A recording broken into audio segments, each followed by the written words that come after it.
All right, so jumping into module 7, this will be chapters 15 and 16. And so what we're looking at here, with our options, so they tell you the company, that you get a strike price, for that exercise. It tells you which month and then what the call and the put are selling at. And this is the current price. So, they do a call option. An option is for one contract, which is 100 shares. So 719 times 100. And as you go through these, and I don't know, this is how it showed actually on my screen. So I'm not sure quite what happened. But yeah, so we're looking at calls and puts. Remember, call is the right to buy and a put is the right to sell, right? So if you have the option, you choose whether or not it exercises, but call is the right to buy and put is the right to sell. So yeah, there's all of those. So the payoffs, if there's zero, or if it is something, you could still, even though you have a positive payoff, you can still have a loss. It's just not as much of a loss.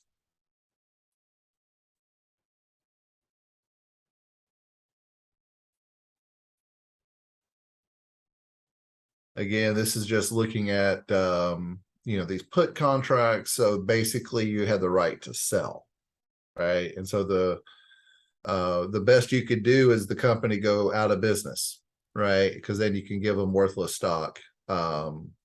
And so that's why there's a maximum there.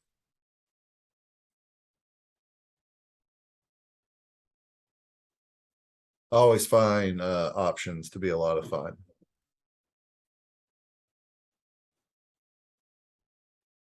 With this one, I know it looks a little jumbled around. Just it's A, B, and then C is over here. I was just trying to fit it all in. Because of that little bit about rounding the answers made the questions a little longer. But yeah, so it's a straddle, right? And so remember that's going around some particular strike price, but we have a call and a put, right? That's why we're straddling that price.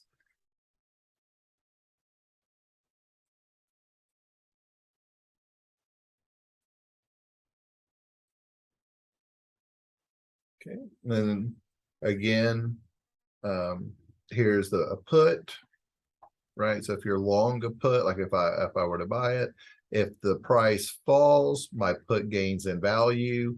But if it's above the exercise price, then my put is worthless, right? If I'm short a put, that means I wrote the put, right? That means I have to exercise if they tell me to. So any money that you were to make here, I must be paying, right? So that's why you're seeing that right there. The difference is I don't choose to exercise or not. You do, since you own it, right?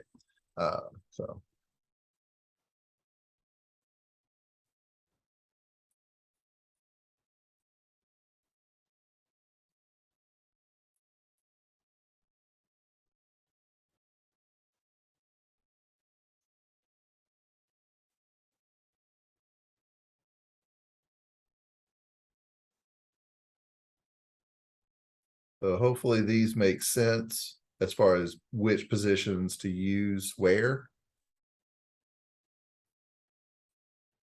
Because what we're trying to do is say, I think the market's going to do this in the future. And so which combination of options will give me that?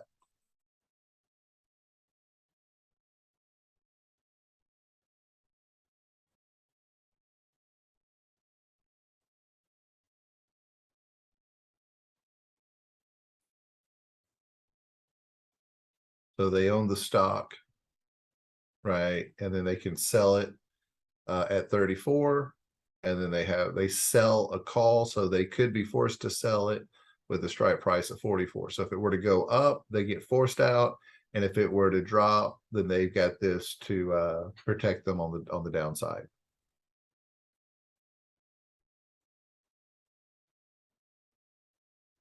This one, the solution's a little longer, so feel free to pause or to jump back and forth. Here's the solution set. Okay, because we're building this collar. And so kind of go back, and I mean, you can see there's just like lots of different options is what it is, right? So you're looking at 46, 60, and 66, and then we're going to look at what the shares would be, and then what with the collar.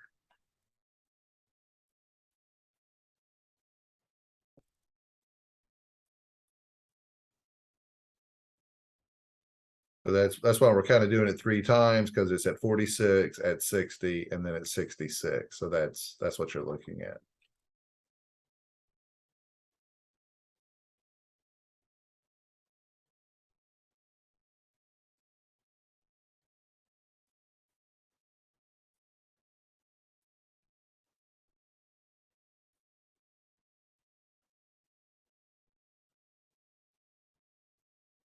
Okay, and hopefully you find this fairly straightforward, right? I mean, this right here is just owning shares of stock. There's 100 shares, and we have whatever that price is. The options would be only if it were in the money, right?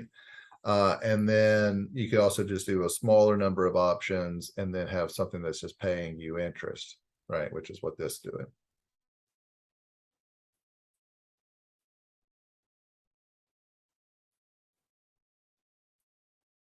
Often you'll see it written this way. They're just saying, if the stock price at time t is less than 12, this is what it looks like. If it's greater than 12, this is what it looks like, right? And that's because we only exercise options when it's profitable to us. Otherwise, they expire worthless, right? And as you see, by taking this position and using the call and the put with the stock, you could just get that set amount either way. Sorry, that's all there is for this piece on options. So now I'm going to go and do chapter 16. Like I said, there's only the 2 chapters in this particular module. So again, here's looking at the option itself, but understand that we're separating out now the intrinsic value and the time value. Okay, so if it is in the money, there'll be an intrinsic value, right? That's the difference between what our current strike price is and then what the current market price is. And then anything that's not intrinsic value is time value. Now, if the option is out of the money, there is no intrinsic value. So all of the price of that, you saw we were buying an option contract for 60 cents, right? And that's all you're buying is time value. There's just some probability that, given the time we have until the exercise, it would be able to move into the money. Right. And so that's what you're buying is just the time value. Okay. And then this right here, we have a put option. They tell us the price in the market, and they tell us what the exercise price is. They tell us what the call is, right? And we know about put call parity. That's what this part down here is telling us, right? Present value, right? Of those two, this is the present value of the strike, and then the present value of any dividends. But there are no dividends in this case, so the present value of 0 is 0. So that will go away. Sorry, but yeah, and so it's just going to be the present value of that strike price, right? The 48 discounted back till today.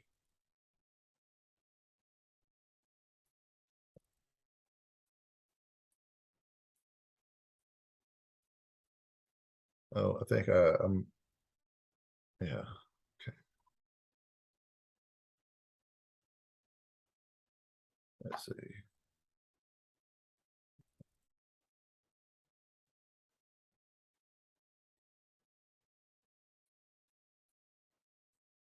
Right. So when we're building our hedges, right, you're looking at the up minus the down, right? So how much is the call up minus the call in a down state,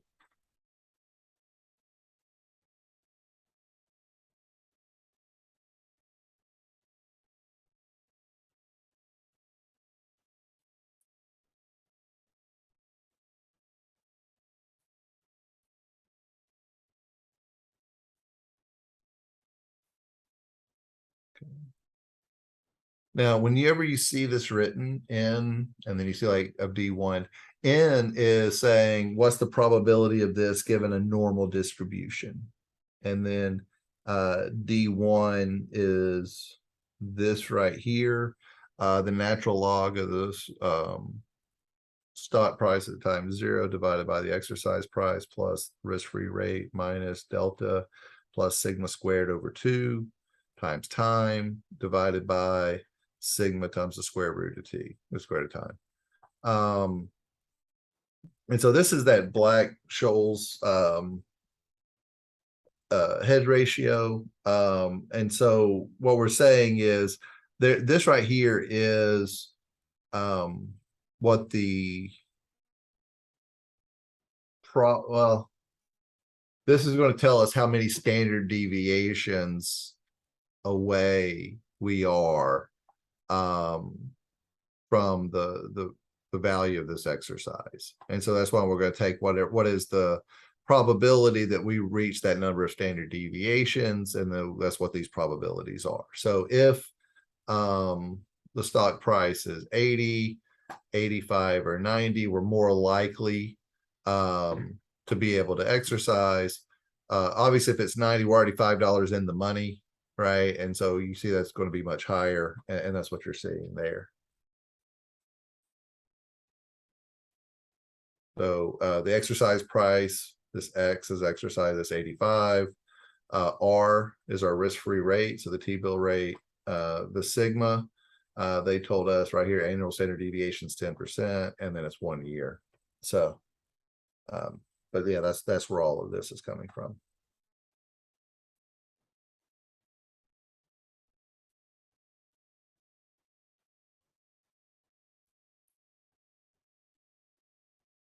Okay. The next slide, I'm going to have the solution set, so feel free again to go back and forth.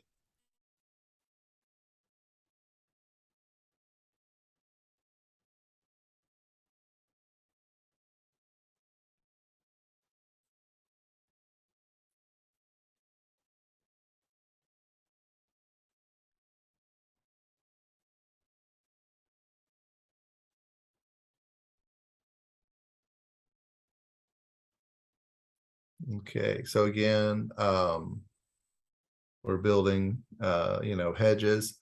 So as you're going through this, hopefully you're seeing like options are a really convenient way of us to do risk management within finance.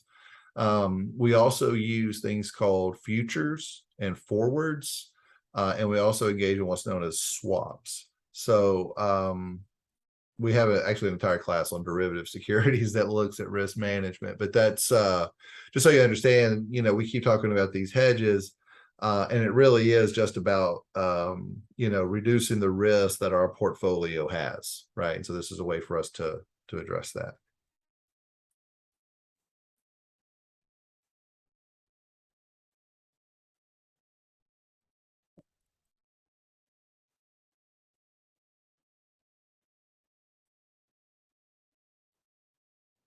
And I know this looks strange, for it to be negative, but we're assuming that you're able to do that. That you could take the opposite position, which is what that's saying. Excuse me.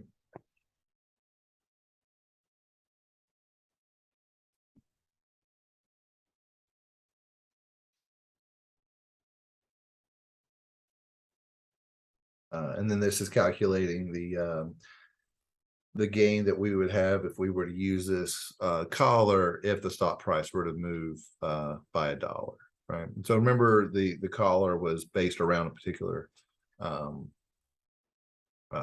price where we'll have one below current market and one above current market, and that's how what we're collaring in is where that current price is.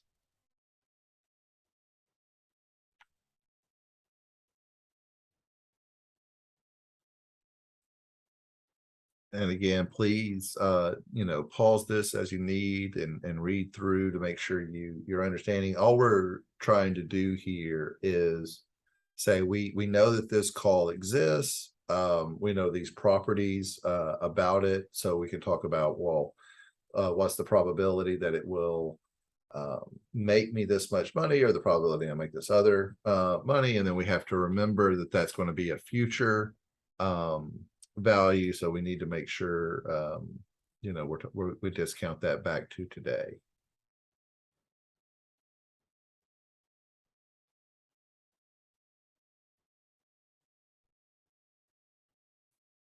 Okay.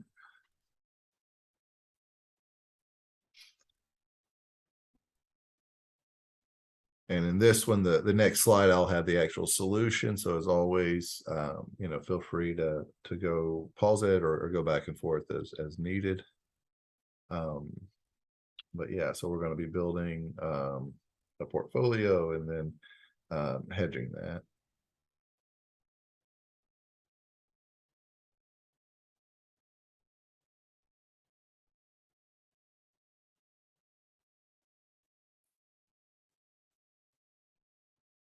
And then the last problem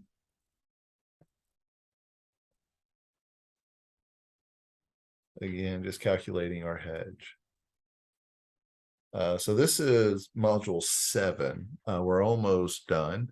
We have 2 more chapters that will be in the next module, and then those 4 chapters will make up the final exam.